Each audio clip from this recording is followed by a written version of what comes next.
Hello, and welcome to Reddit Stories. I'm Clytemenstra, and today's theme is masculinity and betrayal. I'm joined by three people who have very different views on masculinity: Bradley, Desdemona, and Algernon. Starting with Bradley, tell me a little bit about yourself and what you think it means to be masculine. I'm Bradley. I'm from Illinois. I believe that men should be men and women should be women. Okay, Desdemona? Hi, I'm Desdemona. I'm married. My husband's name is Othello. I love him so much. And I think he's a great example of masculinity. He takes charge a lot, and I really respect him and love him so much. All right, and last, Algernon? I'm Algernon. I live in British Victorian high society. You know, my Aunt Lady Bracknell in the West of society would say that a man is supposed to be responsible, stoic, and intelligent, but that's not fun, is it? Okay. And my view on masculinity would be that masculinity describes someone who can take charge when it's time to. And I don't think that really has any binds to either male or female. All right, so let's get into our first story, shall we? Yeah. Okay, this first post is from the subreddit, Am I the Asshole? Am I the asshole for continuing to take my husband's spot as a political leader after he died? For some context, my female 48, late husband, male 52, was a very high up political leader. Around a decade ago, we went to war with another country, and my husband had to leave to go help fight in a war. Now, because my husband was gone and our children were too young to take rule, I was told to step in as a regent, placed in charge of keeping our country running while he was gone. And I personally think I did a great job. During the short period I served as acting regent, I improved our country in many ways. I gathered political support, maintained our country's stability, and even had the brilliant idea to establish a system of beacons so we would know when we had won the war before the courier arrived. All in all, during my time as leader, our country continued to thrive despite my husband's absence. Now, this is where I'm beginning to get a little confused. After we won the war, my dearest husband returned home, and he died in a freak accident. So I obviously assumed power once again, because our country just can't go without a ruler. And in my mind, since I ruled so well before, it would only make sense for me to rule again. Yet, for some reason this time around, everyone is upset that I'm the ruler. They think that I'm not fit to be in charge of the country, even though before my husband came back from the war, they were entirely supportive of me ruling in his absence. The townspeople have called me many mean things, such as calling me someone with a fiery heart who is irresolute of a man, which is not the compliment it seems to be. I don't understand why this time is any different or why they don't want me to rule. So Reddit, am I the asshole? Okay, so any thoughts? Well, what was the freak accident? I'm not sure. It doesn't really say, but I don't know. Well, we all have secrets. Well, I think, sorry, I wanted to cut you off. What I think is that women shouldn't lead. It's a man's job. Maybe there wasn't anybody the first time, which is a mistake on men's part, but the second time your children should have been grown enough to take charge. That was not your responsibility. It would have been better for a man. The good country of Mycenae is patriarchal. Patriarchy. Men should lead. I have no problem with a woman leading. I agree. I believe that although she was a woman, and this was a different time, I think that if she had the power and the willpower to, take charge, and I mean, she's listing all of these amazing things that she did for her country that her husband, a man, couldn't do. And I think that if she's able to do these things, and we know from past experience that she was a great leader, then she should continue to take lead, because what if, let's say, one of her children does take lead, and they suck. And now their country is just where it was with her husband. Wow. Yeah. I think it's perfectly fine if a woman leads. My wife walks all over me. What kind of man are you? What kind of man are you? The better one. Whose hat is bigger? All right, well, we do have a comment here if we would like to read that. So this comment is by a user by the name I Love My Cousin's Wife. Not the asshole. If you've taken rule before, then it makes sense to as to why you would retake it, which is kind of similar to what I said. The townspeople sound idiotic and clearly being unnecessarily harsh to you during your time of mourning. Is it possible that they only don't want you to rule due to you being a woman? If so, then wake up, people. We're in the 12th century BCE, and I agree. I mean, I'm around a lot of very strong leaders, and they're all men, and I think they're all doing a wonderful job. I mean, my father and my husband were both men in leadership positions, and I think they did a wonderful job, but I don't know anything about this leader, but... Okay. So let's move on to our next story, shall we? Our next story comes from Am I the Asshole? Am I the asshole for losing a handkerchief my husband gave me? My husband and I have been married for a few weeks. When we were still dating, he gave me this handkerchief with embroidered strawberries. It's been one of my prized possessions since he gave it to me. Wait, is the handkerchief cute? I mean, it has little strawberries on it. Oh, then you shouldn't have lost it. Oh. I agree. I usually have it with me at all times, but I guess I lost it. I can't for the life of me remember how I lost it, but my husband was furious with me. Despite me never having wronged him, my husband refuses to believe that it was an honest mistake that I lost it. He told me a story about when his mother gave him the handkerchief, that losing that handkerchief would make you undesirable, and that when his mother lost it, his father left her. He yelled at me, trying to get me to bring it to him. I'd never seen him so jealous and angry all over this handkerchief. I don't know what to do besides look for the handkerchief and apologize, but I still feel like I did something wrong. So, am I the asshole for losing a handkerchief my husband gave me? And there's a little edit here. My husband thought the lost handkerchief was proof I was cheating on him because he found it at his employee's house. I don't even know how it got there, and I would never cheat on him. I've never seen him like this. I don't know what to do.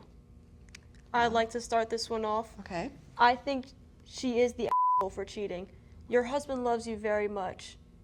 Okay? It's your fault you lost the handkerchief. I think he did the manly thing to do, to take over, take some responsibility. I don't care how he did it, but he is the man in this relationship. He has the man with the masculinity. He's supposed to have power. Well, I mean, OP says here in the edit that I would never cheat on him, so I don't think she actually did anything. But I know with my husband, you know, he is a lot more of the more aggressive and powerful one, and so I definitely relate to OP, but I don't think she did anything wrong if she just lost the handkerchief. How was he supposed to know? You know, I hate to agree with Bradley here, but as someone who has been in a situation where her husband cheated on her, I think that her husband was in the right, and I feel like she is the asshole in the situation. Wow. I mean, she says that she doesn't know how it got there, but how can we really be sure? You know, a lot of times with these stories, the narrator isn't really giving all of the context to the situation, and, you know, she could be lying to make herself look better. And I feel like if I was placed in her husband's position, which I have been, and I had enough evidence to say that this is what she did, I would be rightfully mad as well. Wow. Well, what is all this talk about cheating being bad? You know, I like to involve as many people as I can in my marriage. A happy marriage is only good if there's at least 3 people, you know, sometimes 4, And, you 5, know, 6, 7. That is a To some point, I agree. bold opinion. It's one I hold. One that many people hold if you actually got to the bottom of it and talked to them. And you are a cuck. Oh, I love my wife very dearly. so I You think mean I just husband. love seeing you I happy. think we should go to the next story. I like your dress. This is actually kind of cute. I like it. Excuse me, ladies. Okay. I'm married. This next story is from r/off my chest, titled I Am Living a Double Life. Throwaway account, since my friends know I use Reddit. I often feel overwhelmed by the pressures and constant obligations of Victorian high society. So many calls to attend, family members to visit, and the looming expectation I should soon be in want of a wife. So, whenever I want to escape from an engagement in the city, I excuse myself by saying I have to visit my poor invalid friend Bunbury in the country. In truth, I have no friends at all. It is merely an excuse for me to be able to indulge in the great pleasures life offers without the incessant judgment from others. I know, as a man, my society expects me to be responsible, humble, and reserved, but I find true joy and meaning in aesthetics. Is it so wrong? All I want from life is to dress nice, eat good food, and indulge all reckless pleasures. I do not think so. So I will continue bun-boying until I am coursed with a wife.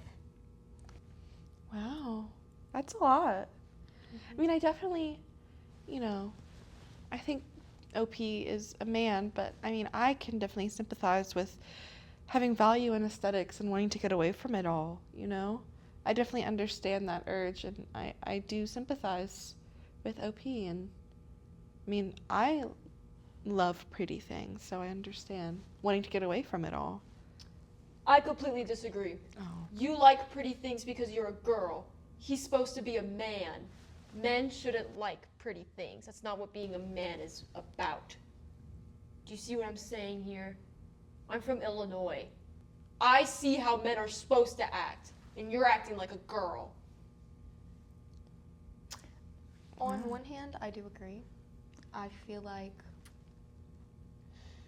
if he really was this masculine person, I mean, we're talking about masculinity today, and seeing the story through that scope, if he was masculine, he would take charge. He wouldn't have to lie, and not that lying's bad, if I've told a few white lies myself, but you shouldn't, as a man, have to pretend like you're somebody else. I feel like that's very weak.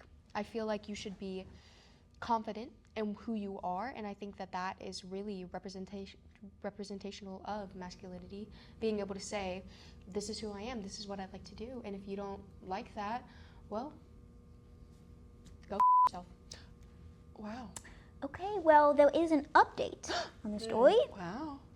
OP says, I have married a woman and can no longer go bun-boying sad face. Aww.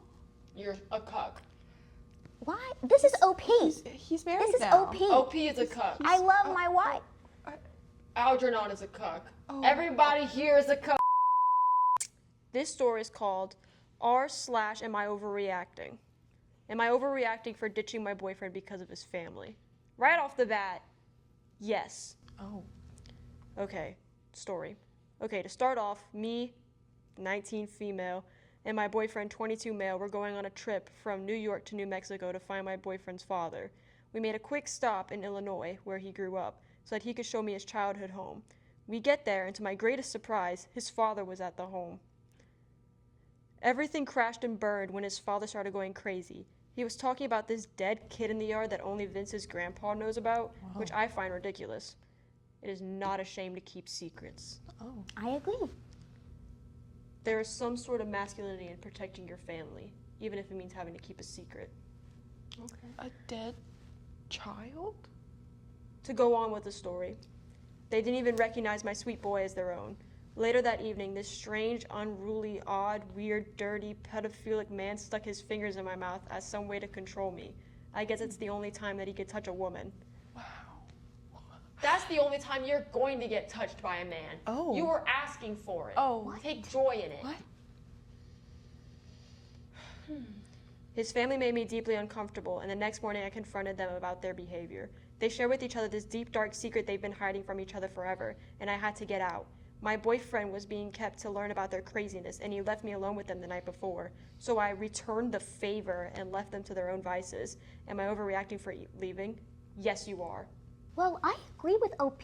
It's absolutely disgusting that a man that she just met would stick his fingers in her mouth. She Where asked has for those it. hands been? Wow. That's fair. Yeah, I think, if anything, she underreacted. If that was me in that situation, I would have killed him. Oh. Wow. Hmm?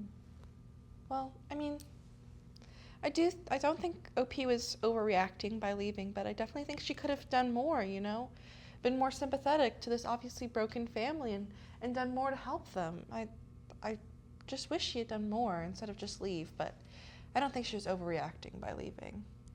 I disagree. I think we're done with the stories. Oh. Is that it? Yes. Well, okay. are you ladies doing anything after?